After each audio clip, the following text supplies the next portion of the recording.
Žodžiu, šeštadienio rytas. Žmogelis išeina iš laiptinės su tokiu, reiškia, su dėžė kažkokia, kaimynas tinka. Nu, sako, sveiks kaimynė, kur taip ankstyvai? Ai, sako, į medžioklę varau. Tas žiūri, sako, nu, palauk, sako, rapolai. Jau manęs čia nepadursi šitoj vietoj. Dabar, sako, medžioklės sezonas yra draudžiamas, reiškia.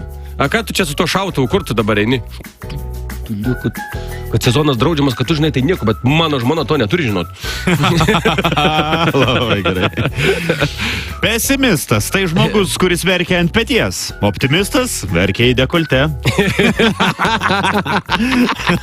Aš esu optimistas. Iškirpta čia, žinau, tokia priekim pas damas. Jo, žodžiu, daktaras sako, kada jums skauda, va, plaučius labiausiai? Nu, sako, vat kai kvepuoju, kai įkvepiu, sako, labai skauda.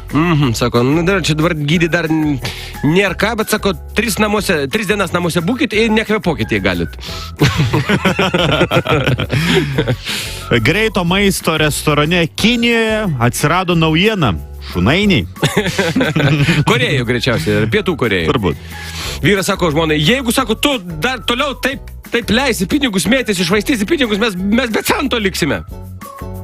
Žmona žiūri, sako, nu ko tu mane dabar čia taip reikiant manęs, nu, taigi aš išėjau, aš ištekėjau už tavęs ne dėl pinigų, aš iš meilės, nesijaudink.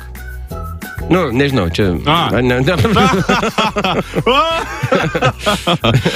Iš ryto galva skauda, tikrai ne todėl, kad užmigote su batais. Čia anekdotas savaitgaliui.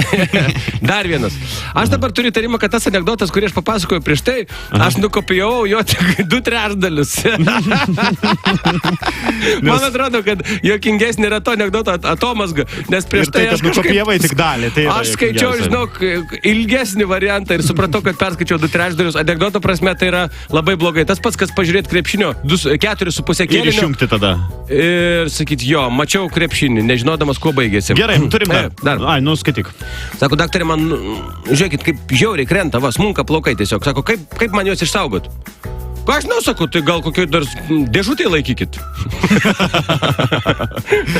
Jis buvo toks nelaimingas, kad net vaivorykštę matė nespalvotai.